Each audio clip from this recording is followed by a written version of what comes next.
Today I'm interviewing Father William Wipfler in Oklahoma City, and we've just been to the wonderful celebration of the beatification of Father Stanley Rother.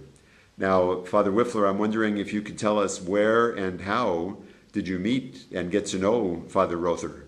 In 1981, I was invited to the Center for International Documentation in Cuernavaca, Mexico. I had done a book for them, and they asked me to come down and do some lectures on the subjects that were contained in the book.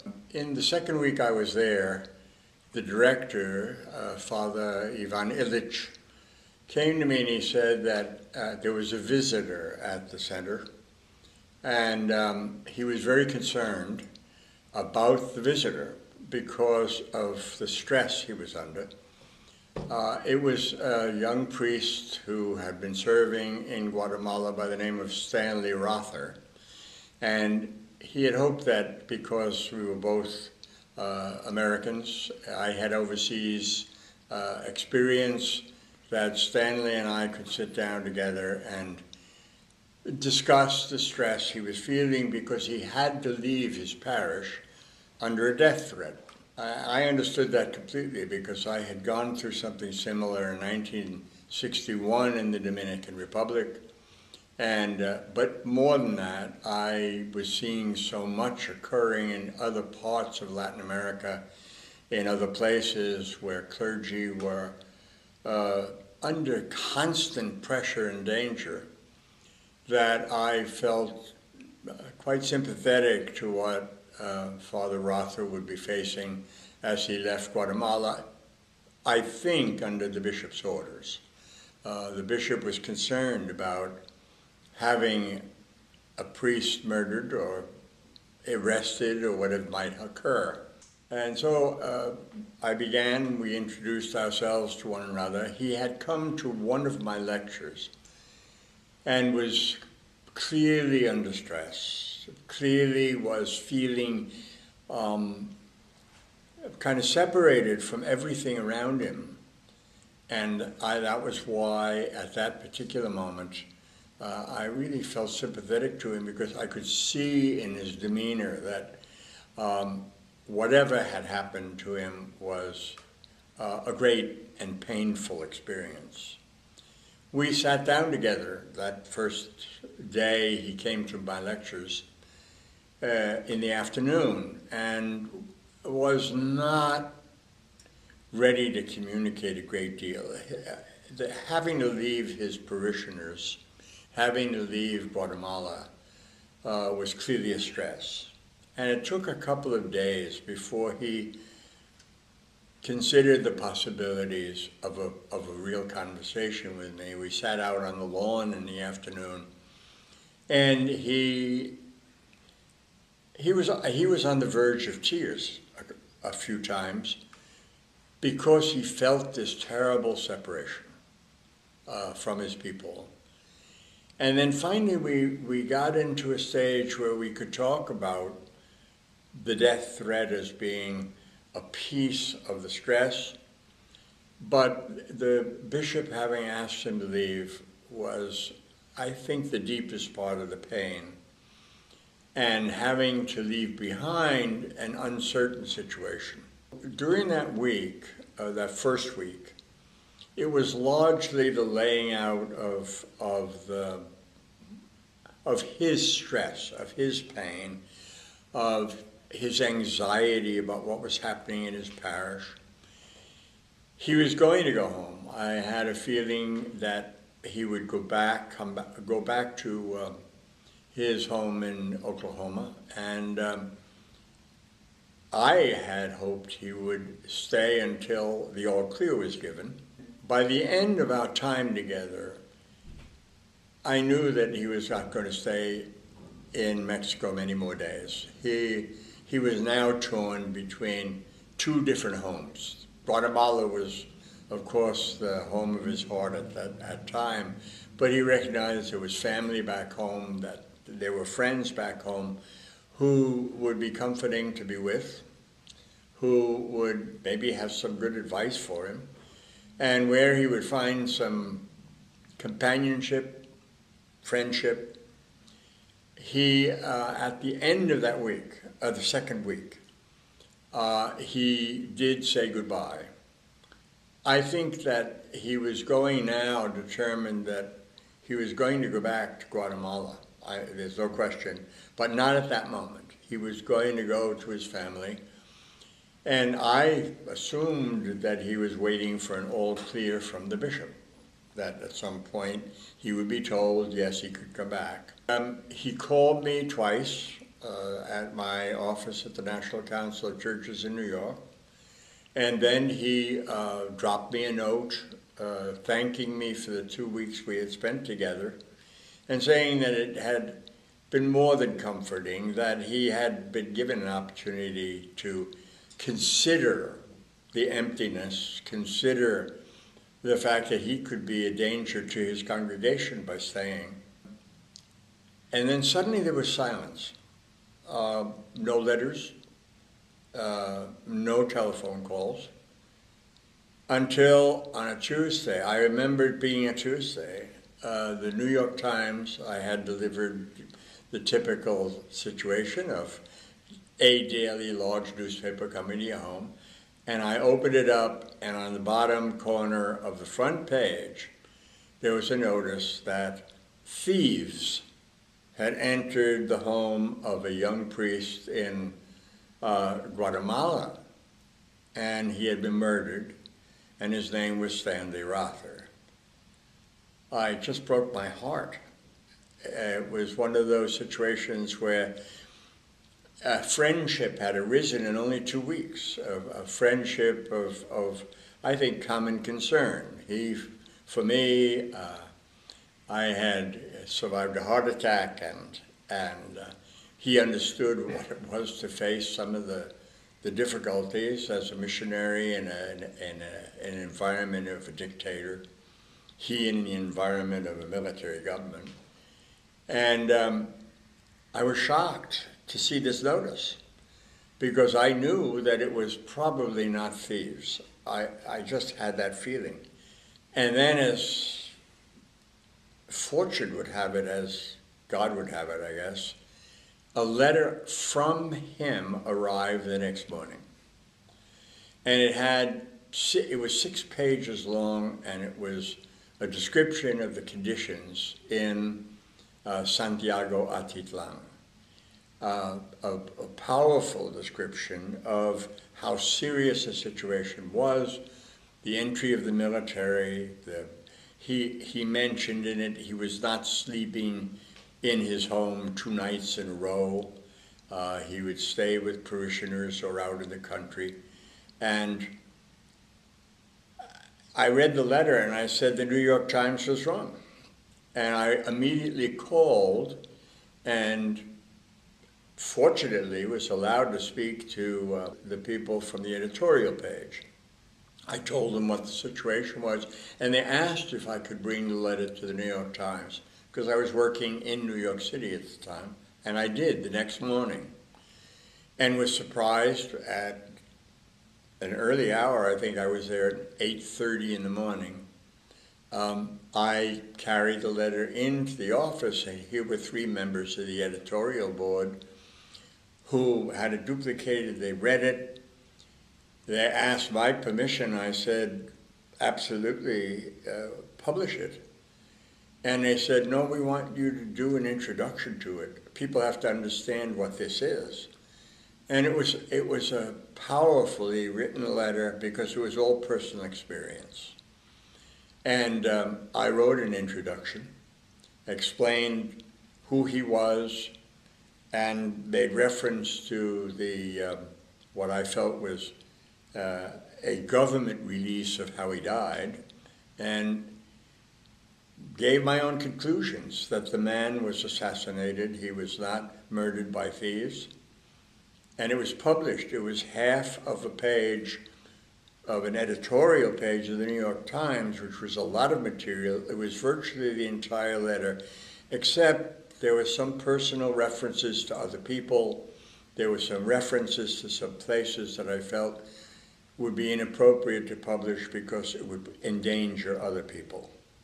And it was published. It was published on at the beginning of August, and I loved it because they had my introduction and then a byline by Stanley Rother, which was very moving to me because they recognized that the letter itself were the words of Father Stanley at a time when his life was threatened, when he felt that the truth had to be told. But the spirit of that letter and his love of his people resulted in his death. And the reason he is truly a saint and martyr for our time.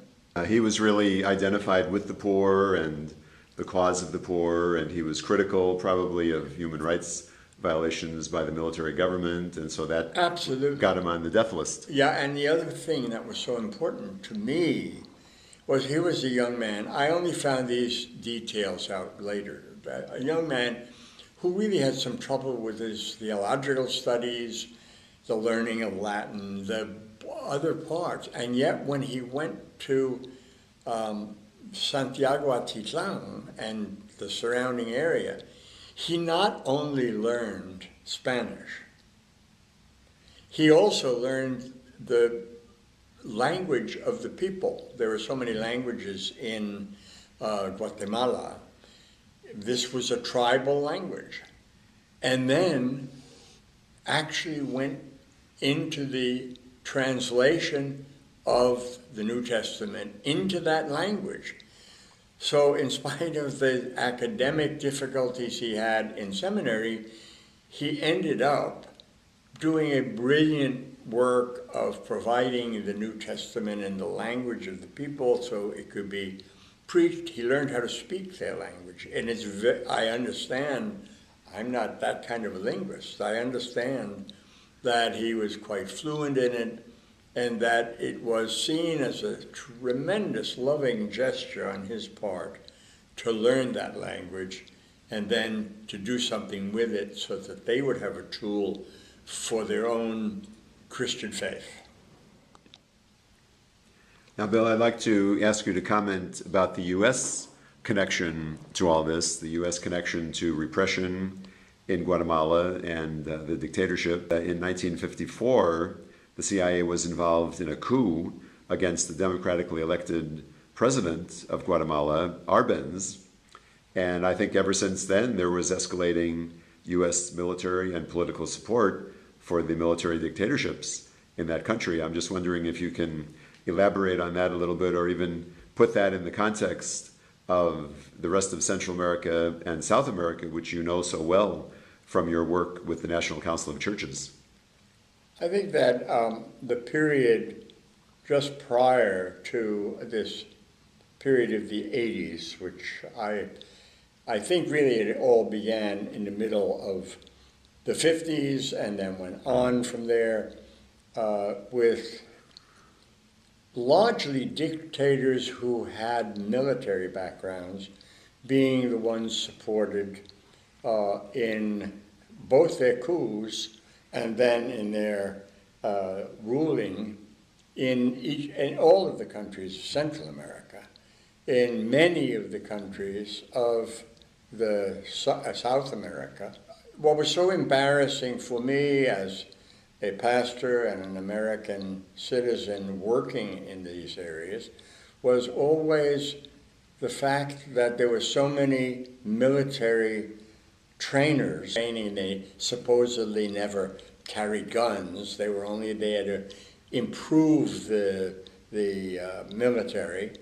And improvement meant making them, in a very real sense, more effective in the repression. And this was true in every country except Costa Rica, the one country that was saved from military rule was Costa Rica.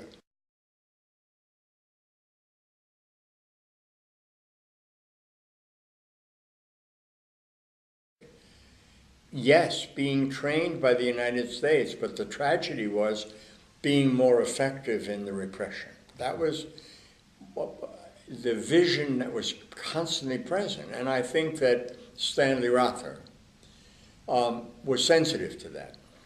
I think he was sensitive to the presence of that kind of repression in Guatemala, but in neighboring countries as well. That was part of our discussion.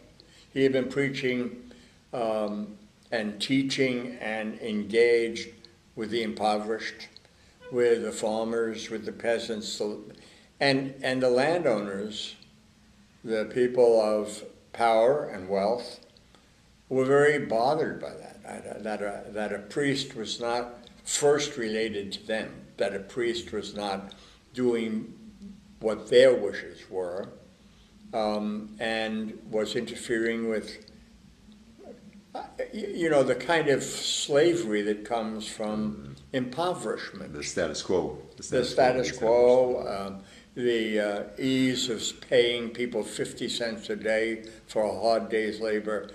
That kind of thing, I think, was part of his preaching. Maybe not direct attacks on anybody of power, but the support of the victims of those attacks. And I think that was a piece of what was in his heart and his mind. There are clear records of some of his sermons and some of the things that he did say, the types of organizations that he created, cooperatives and peasants organizations. And each time they would be created, there would be some reasoning in regard to strengthening them in the face of the repression that came from the rich, from the landed oligarchy, and then sadly from this enormous army that was being supported so heavily by American military aid. They called it aid. It was direct investment in the military, and the presence of trainers who made the military so much more effective in their killing of the poor and of the peasants.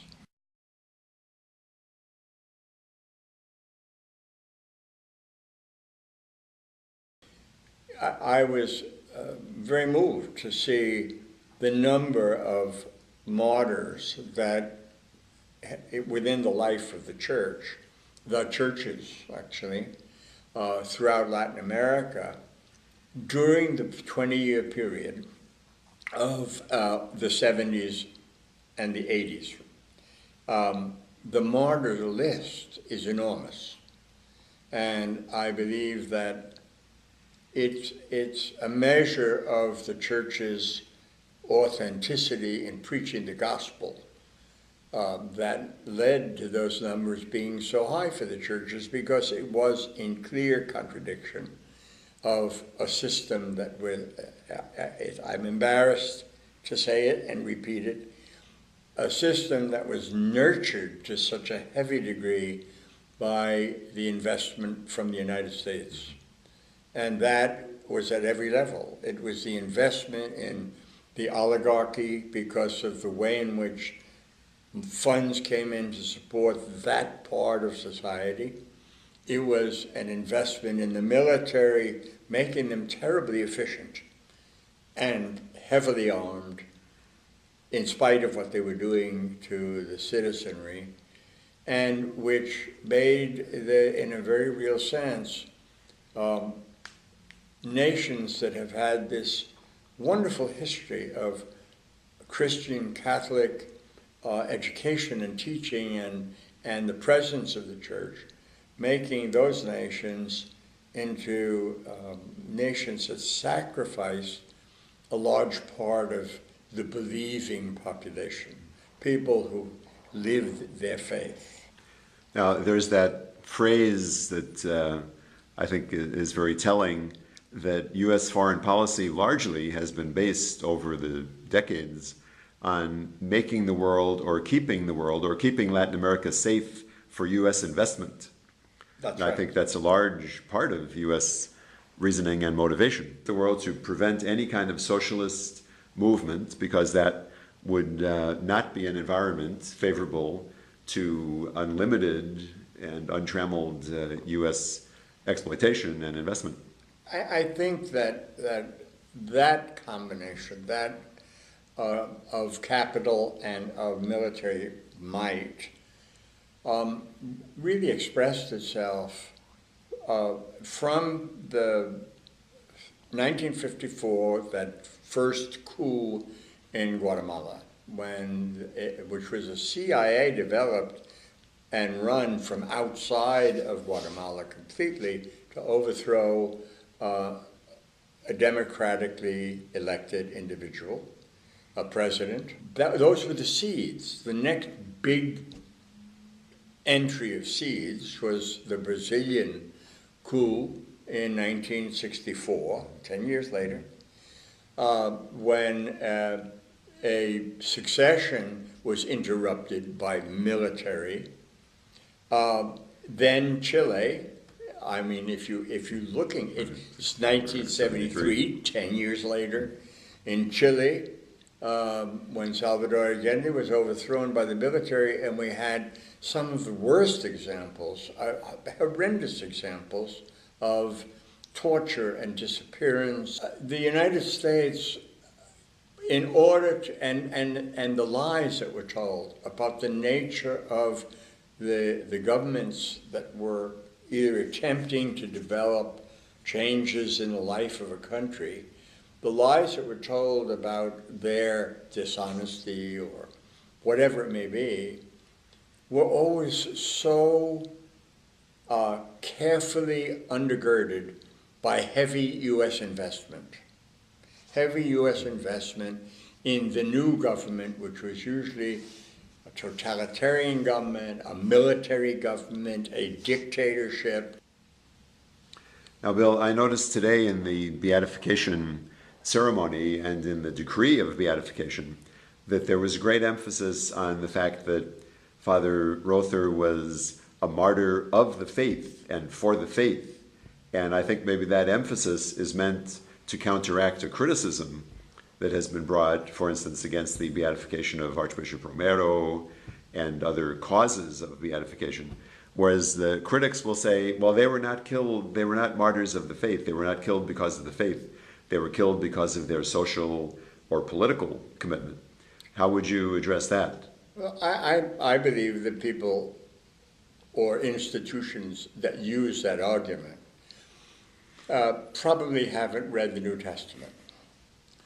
I think that they say that because of the centuries, and I hate to say that it's centuries, the centuries in which the powerful have nurtured the church to be responsive to a particular part of society. Those who are wealthy, those who are powerful, those who have control, those who can do favors for the church, whatever it may be.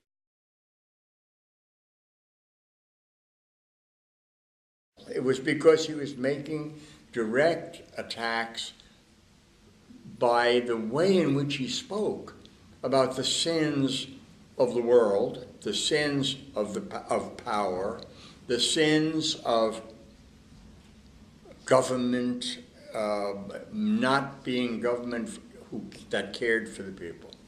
It's such an easy thing to criticize those who raise the significant parts of the gospel that have to do with the impoverished, with those who are beaten down, with slaves, what other things are that, all of the things that are repression. The option for the poor, the option for the struggle poor. for the kingdom of justice. Jesus doesn't say, be kind to the rich. He says, be caring for those who do not have, who are poor, who are held down, who are marginalized, who are crippled or ill or unable to do for themselves. That's the gospel. And it may also involve questioning social structure, questioning the things that cause slavery, questioning the things that cause repression. And it's so easy to criticize as being too politicized those who raise those issues in preaching the gospel. You have to be silent. You have to be silenced when you preach the real gospel. And I think that is what we learn in the life of Stanley Rother. Stanley Rother didn't preach the downfall of the Guatemalan government. He preached the lifting up of those who were the victims of the structures of that society. And he helped create organizations and means by which those who were the disadvantaged could become people. And that's what happens when you recognize what the gospel is. The powerful make the poor or the underprivileged or the powerless less than people.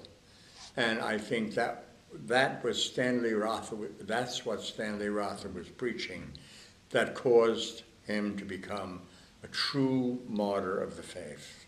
Could we say that Jesus' love for the rich and the powerful was a challenge and an invitation? We see that in gospel passages, but it's very different from his love and identification with the poor and the cause of the poor. It's asking the rich to change, to be converted, as in the case of Zacchaeus, and to get with the cause of the poor. That's very gentle. I don't think you get crucified because you asked. I think he made it very clear that it was God's command.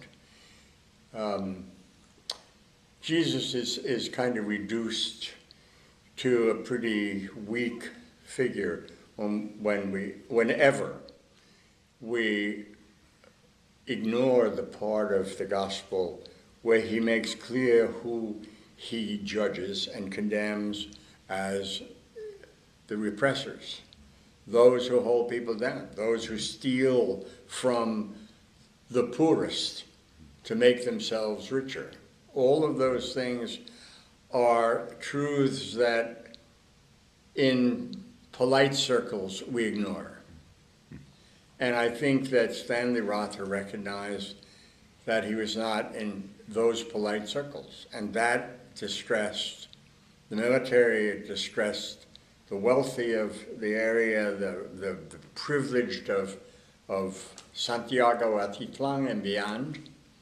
And we have to remember that in the period in which a martyr gave himself for the faith, more than 100,000 people died at the hands of the powerful. And it's nice to have a martyr who stood for the correct things and who preached and is now remembered by the church in this wonderful way. Now, that 100,000, would that be the victims of repression of the dictatorship in Guatemala? Yeah, just in Guatemala. It's probably a lot higher because those statistics come from the so many people disappeared. It's hard to know what the exact figures are. The minimum in Guatemala is close to 100,000 that are identifiable. And it's not the statistics. I think the important thing is the fact that there was a sacrificial group of people, a group of people who died for the sins of the powerful.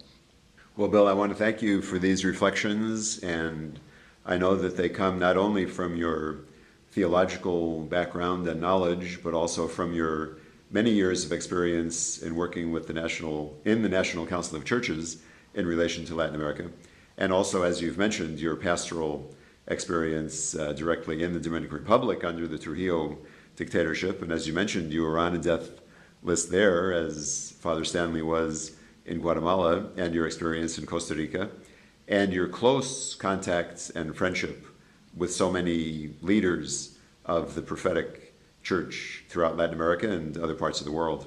I will say it's been a privilege for me. It sounds strange to put it this way, but to have known the number of people who will not be recognized. They are not going to have a great beatification ceremony for them, but who are as much the martyrs of the church as anybody who is named. They're in the thousands, and they are in, I would assume, in the millions if you look around the world.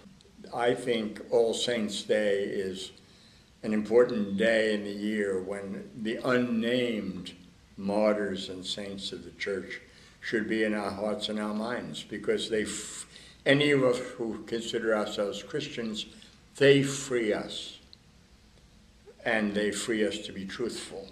And they free us to be as powerful as Stanley Rother in preaching the gospel.